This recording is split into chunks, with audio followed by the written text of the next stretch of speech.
ज़मीने चमन गुल खिलाती है क्या क्या, बदलता है रंग आसमां कैसे कैसे। और ना गोरे सिकंदर ना है कब्रदारा, मिटे नामियों के निशां कैसे कैसे। आप सभी सुनने वालों को मेरा सादर वंदन, नमस्कार। और आज इस बेला में मैं फिर हाजिर हूँ अपनी बात लेकर के। और आज मैं अपनी बात लाई हूँ विशेष रूप से बच्चियों के लिए। पहले उनके सामने अपनी एक कविता प्रस्तुत करूँगी और फिर उस कविता में क्या कहा गया है उसका संदेश देने की कोशिश करूँगी। तो ये जो मेरी कविता है ये मेरी ही पुस्तक मैं दिखाना चाहूँगी। हाँ, स्त्री हूँ मैं, इसकी एक कविता मैं आपके सामने रख रही हूँ। ये बड़ी होती बच्चियों के लिए है, वे बच्चियाँ जो जवान हो रही हैं, युवावस्था की ओर जा रही हैं। तो कविता का शीर्षक है लड़कियाँ मशाल बनती हैं। लड़कियाँ बढ़ती हैं, लड़कियाँ संवरती हैं, लड़कियाँ निखरती हैं और लड़कियाँ अकड़ती हैं। आप जानते हैं जैसे जैसे उम्र बढ़ती है, युवावस्था आती है, तो लड़कियां बढ़ने लगती हैं और आईना देखने लगती हैं, सजने संवरना शुरू कर देती हैं। और कई कई लड़कियों में रूप का दर्प आता है, रूप का घमंड, ऐंठ आती है। उसके बाद ये कविता क्या कहती है। लड़कियां यौवन की मखमली दहलीज पर चढ़ती हैं, दूर गगन में उड़ती हैं और प्यारी सी जादुई दुनिया दिखाने वाले किसी जादूगर की बाहों में जा फिसलती हैं। और कुछ देर तक हवा में तैरने के बाद लड़कियां नीले आसमान से गिरती हैं, टूटती हैं, चटकती हैं, बिखरती हैं, उलझती हैं, गंदले दलदल में जा धंसती हैं। और जो लड़कियां सपनीली दुनिया, लुभावने दर्पण और जादूगर के फेर में नहीं पड़ती, वे कहीं किरण बेदी, कहीं बछेंद्री पाल, कहीं मैरी कॉम, कहीं पीटी उषा, कहीं दीपिका कुमारी जैसे कितने जाने पहचाने चेहरों में ढलती हैं, तीर बनती हैं, ढाल बनती हैं, दुधारी तलवार बनती हैं, अंधेरे को चीरती मशाल बनती हैं। मैंने आपसे अभी कहा कि मैं स्पेशली बच्चियों के लिए अपनी कविता लेकर के आई हूँ। देखिए, मैं ये कोशिश कर रही हूँ बार बार झिझोड़ने की कि वो दुष्यंत कुमार जी का एक शेर मुझे याद आ रहा है कि वो मुतमईन है कि पत्थर पिघल नहीं सकता और मैं बेकरार हूँ आवाज़ में असर के लिए। वो मुतमईन है कि पत्थर पिघल नहीं सकता, उन्होंने हार मान ली है, वे संतुष्ट हैं कि इस हालातों का कुछ नहीं किया जा सकता। और जबकि दुष्यंत कुमार कहते हैं कि मैं बेकरार हूँ आवाज़ में असर के लिए, मुझे विश्वास है कि जो मैं आवाज़ उठा रहा हूँ, जो मैं बात कर रहा हूँ, वो आवाज़ एक ना एक दिन रंग ज़रूर लाएगी, असर ज़रूर लाएगी। तो और जैसा दुष्यंत कुमार का विश्वास था, उनकी जो गज़ल संग्रह था साये में धूप, बहुत उसने प्रसिद्धि पाई और बहुत हलचल मचाई कविताओं के क्षेत्र में, कविता जगत में, और बहुत विद्वानों को उसने झिझोड़ा भी। तो उसी तरह से मैं बेकरार हूँ आवाज़ में असर के लिए, क्योंकि मैं बच्चियों से जुड़ी हुई हूँ और बालिका कॉलेज में हूँ, तो इसलिए ज़्यादा मेरा ध्यान बच्चियों की ओर जाता है।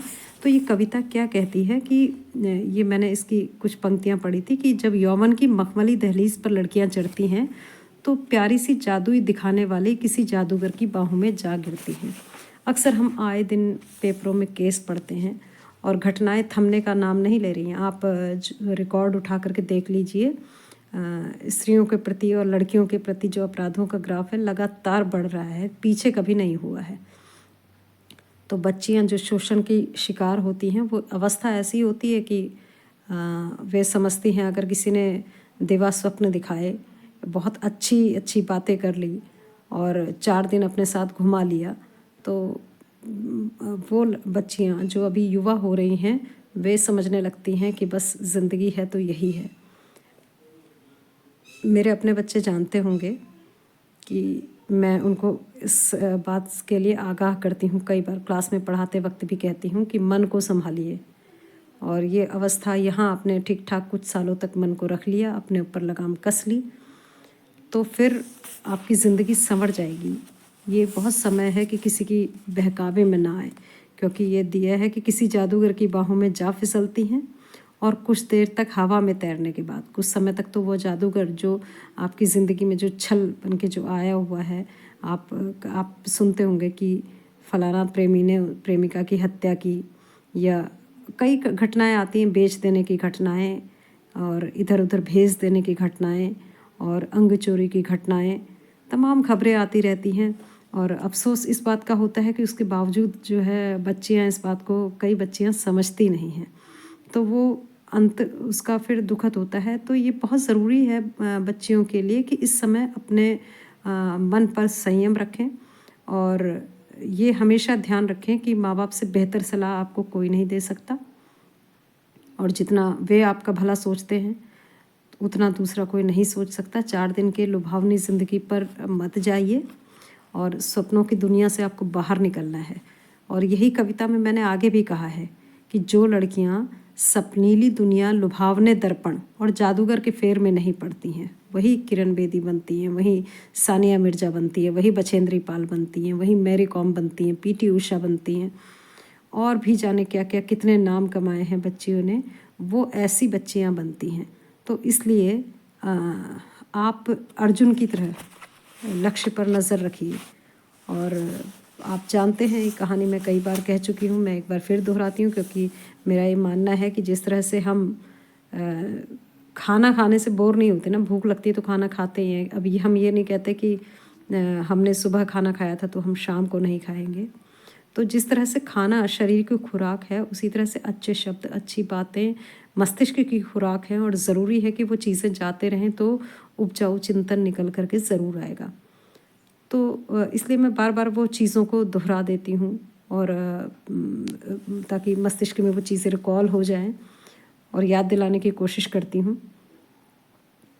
कहानी वही आती है अर्जुन की और द्रोणाचार्य की, कि अर्जुन द्रोणाचार्य उनके गुरु थे, अर्जुन के गुरु, और सबसे अच्छा, इतने कौरवों में, पांडवों में सबसे अच्छा द्रोणाचार्य जी अर्जुन को मानते थे, जिसके कारण उनका पुत्र अश्वत्थामा और बाकी कौरव लोग और ख़ास तौर से दुर्योधन वगैरह, ये लोग ईर्ष्या करते थे अर्जुन से, और उन्हें ऐसा लगता था कि द्रोणाचार्य जो है वो पक्षपात कर रहे हैं।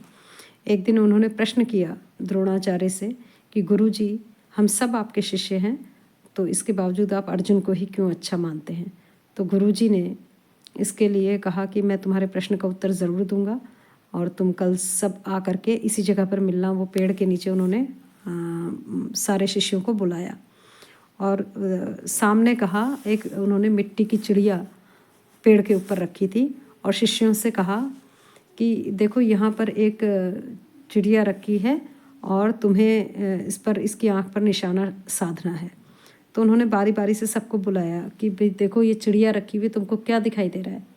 तो किसी ने कहा कि गुरुजी, एक पेड़ दिखाई दे रहा है, ये पत्ते दिखाई दे रहे हैं और चिड़िया भी दिखाई दे रही है। इसी तरह से दूसरा शिष्य है, उसने भी यही कहा कि बादल दिखाई दे रहा है, इधर उधर उड़ते हुए पक्षी दिखाई दे रहे हैं, हिलते हुए पत्ते दिखाई दे रहे हैं, चिड़िया तो दिखाई ही दे रही है। इस तरह से सब बारी बारी से बताते गए जो जो दिख रहा था। लेकिन जब बाद में अर्जुन की बारी आई तो गुरुजी ने पूछा अर्जुन से, गुरुजी ने कहा कि अर्जुन तुम्हें क्या दिखाई दे रहा है? तो अर्जुन ने सीधे नज़र तानी ऊपर पेड़ के ऊपर, और द्रोणाचार्य जी से कहा, अपने गुरु से कहा कि गुरुजी, मुझे चिड़िया की आँख दिखाई दे रही है। गुरुजी ने कहा और? तो अर्जुन ने कहा कि और कुछ नहीं दिखाई दे रहा है। तो इसका मतलब क्या हुआ कि द्रोणाचार्य ने जवाब दिया कि देखो, मैंने पहले ही कहा था कि चिड़िया की आँख पर निशान लगना है, तो अर्जुन को चिड़िया की आँख के सिवा कुछ नहीं दिखाई दिया, जबकि तुम लोग को बाकी सब कुछ दिखाई देता रहा। तो मेरा जो है यही कहना है बच्चों से कि वो चिड़िया की आँख पर नज़र रखें, अपने लक्ष्य पर नज़र रखें, दाएं बाएं नहीं। तो जब आप लक्ष्य पर नज़र रख कर के आगे बढ़ेंगे तो निश्चित रूप से सफलता मिलेगी, और ये सभी के लिए कहना है मेरा। लेकिन चूँकि हमारे समाज में बेटियों के लिए अभी भी आज की तारीख में भी कई सारे प्रतिबंध हैं, और ऐसी कुछ क्या कहें शारीरिक बनावट या जो भी है, बच्चियों के साथ घटनाएं भी कई तरह की हो जाती हैं। तो इसलिए सचेत रहना, तो हम सब जगह के कांटे साफ नहीं कर सकते, तो बेहतर है कि हम अपने पाँव में चप्पल पहन करके चलें, जूते डाल करके चलें। तो अपने मन पर नियंत्रण रखें और लक्ष्य पर नज़र रखें, तो आप ज़रूर अपने उद्देश्य में, अपने जीवन में अवश्य सफलता प्राप्त करोगे। तो यही कारण था कि द्रोणाचार्य को अर्जुन सबसे अच्छे लगते थे, क्योंकि वो जो आदेश देते थे अर्जुन उसको बिल्कुल पूरे मनोयोग से पालन करते थे। इसी तरह से सारी बच्चियाँ अपने जो लक्ष्य है उस पर नज़र रखें तो आगे बढ़ती रहेंगी। और एक गुरु के नाते, एक शिक्षिका के नाते मुझे बड़ी प्रसन्नता होगी, मेरे बच्चे जहाँ भी हैं, इतने स्कूल्स में मैंने पढ़ाया हुआ है, वो मुझे सुनते हैं, मैसेजेस भेजते हैं, तो वो उन्नति करें, तरक्की करें, तो इसमें मेरी खुशी है और अच्छा लगता है आगे बढ़ते हुए देख करके। कल मैं किसी और विषय को लेकर के आपके सामने प्रस्तुत होंगी। तब तक के लिए आज अपनी वाणी को यहीं पर विराम देती हूँ, और इसके साथ मैं एक वीडियो और पोस्ट कर रही हूँ, वो है हनुमान चालीसा का पूरा पाठ जो हम लोगों ने रामनगर में किया था, वो अलग से वीडियो में पोस्ट करूँगी। तब तक के लिए नमस्कार।